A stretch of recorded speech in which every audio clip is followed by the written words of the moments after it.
Have you ever watched your toddler stand in front of the shoe rack for 7 minutes trying to decide which shoes to wear, only to have a complete meltdown because you suggested the blue ones they were literally reaching for? Or maybe you've offered them a choice between apple slices and banana, and they respond with, "I want strawberries," which you don't have, followed by 20 minutes of negotiation that ends with them eating crackers off the floor. What if I told you that toddler decision-making isn't random chaos? It's actually a fascinating, totally illogical, and surprisingly predictable process that follows the same pattern every single time. Once you understand how they make decisions, you'll stop taking it personally, stop fighting it, and maybe, just maybe, stop losing your mind over breakfast choices.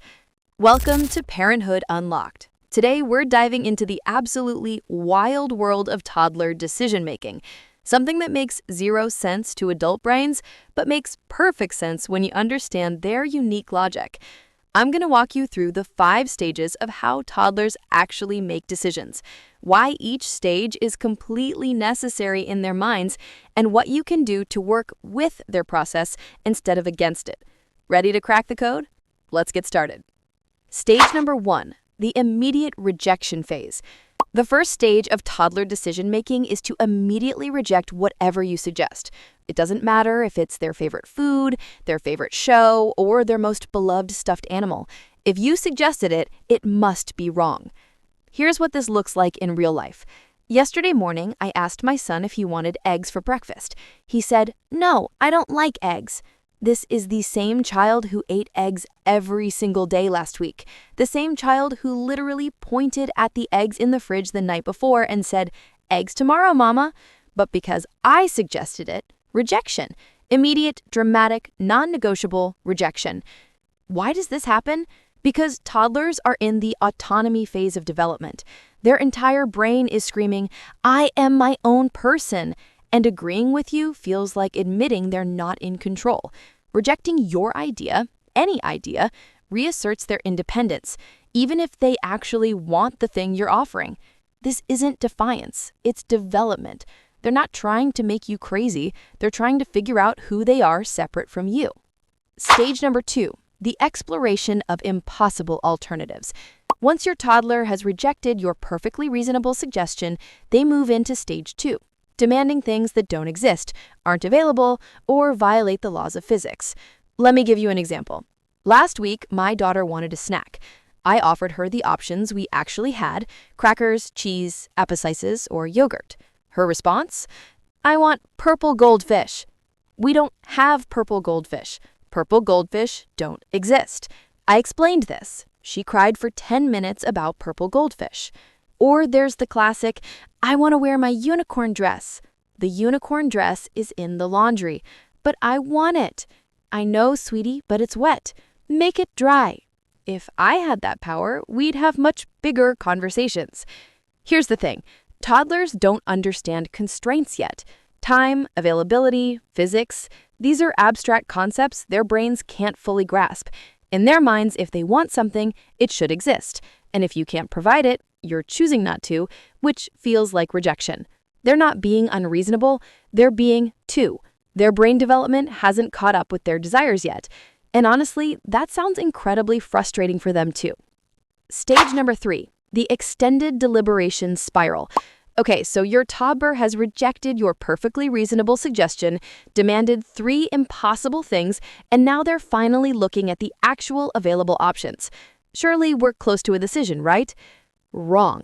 Welcome to stage 3, the extended deliberation spiral, where your toddler will consider each option in excruciating, non-linear detail while you age 7 years waiting.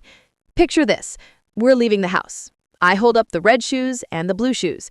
My son looks at them, looks back at me, looks at the shoes, walks away, comes back, touches the red shoe, says, "Blue?" Points at the red one again, says, "Red shoes?" In a questioning tone. I confirm, yes, red shoes. He picks up the blue shoe. I say, "Okay, blue shoes." He puts it down, walks away again, returns, "Red shoes?" This goes on for, I kid you not, 6.5 minutes. Why does this happen? Because toddlers are learning about preferences, but they don't have the experience to know what they prefer yet.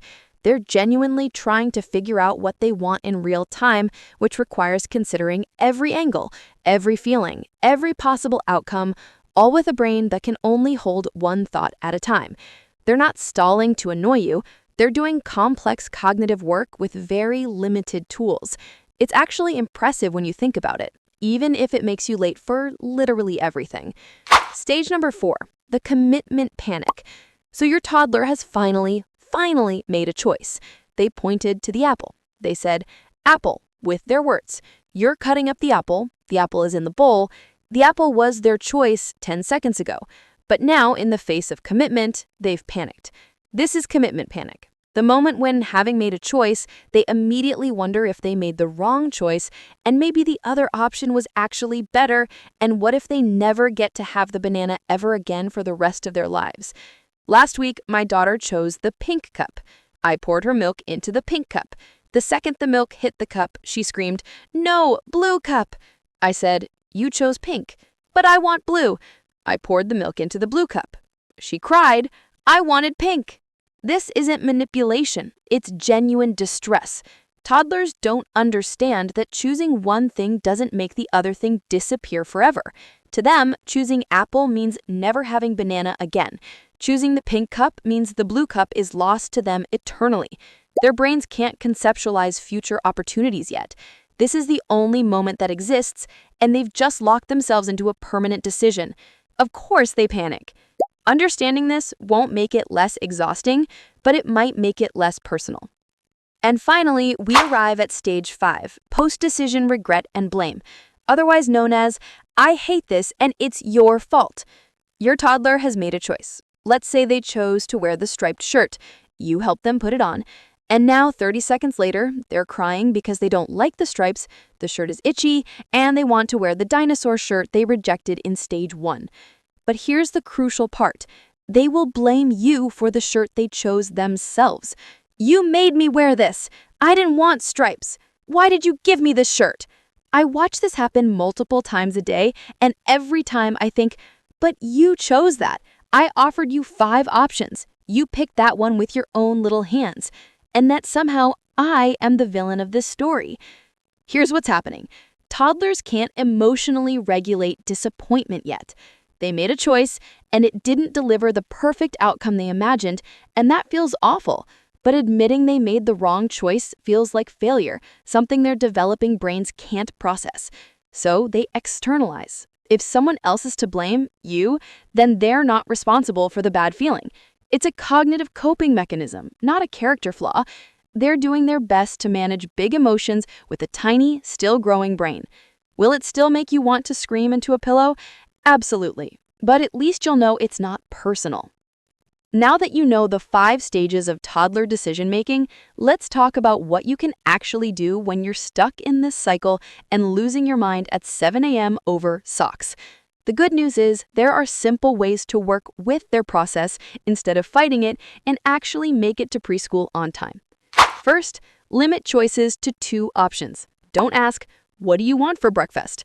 That's 47 stages of decision-making waiting to happen. Instead, say, eggs or oatmeal. 2 clear options. They can reject one and land on the other without spiraling. Why this works? It gives them autonomy, they're still choosing, but narrows the decision to something their brain can actually process. Second, build in time for the deliberation spiral. If you need to leave the house at 8 a.m., start the shoe decision at 7:45. I know this sounds ridiculous. I know you shouldn't need 15 minutes for shoes, but you do. Accept it, plan for it, stop fighting reality. Third, offer the first choice again after the rejection phase. Remember stage 1, they reject everything you suggest? Give it 30 seconds, then casually offer that first option again like it's a brand new idea. Suddenly, they love it. It was their idea this time, not yours. Toddler logic. Fourth, validate the impossible requests without fulfilling them. You want purple goldfish? That sounds amazing. I wish we had purple goldfish too. Right now, we have crackers or cheese. Which one feels good to your tummy? You're not dismissing their feelings, but you're also not going to create purple goldfish. Acknowledge, empathize, redirect. And finally, this is the most important one. Let them live with their choices sometimes. If they chose the striped shirt and now hate it, and you have nowhere to be, let them wear the striped shirt they hate. Natural consequences are powerful teachers, and learning that choices have outcomes is a critical life skill. Obviously, if it's a safety issue or truly important, step in. But if it's just uncomfortable, let them feel that. It builds resilience and decision-making skills over time. Remember, every toddler is different, but learning to understand their decision-making process can make a huge difference in your daily sanity. You'll stop taking the rejections personally. You'll stop rushing them through choices they're not ready to make, and you'll laugh more at the absurdity of it all, because it is. If you have your own hilarious or frustrating stories about toddler decision-making, I'd love to hear them. Drop a comment below and share what your toddler has made you negotiate over this week. Let's commiserate together, because this parenting thing is wild. If you found this video helpful, or at least felt seen and understood, make sure to hit the like button and subscribe to Parenthood Unlocked for more real talk about the beautiful chaos of raising tiny humans. Thanks for watching. And remember, the next time your toddler rejects your suggestion, spirals through impossible alternatives, deliberates forever, panics about their choice, and then blames you for the outcome, you're not alone. We're all living this. See you next time.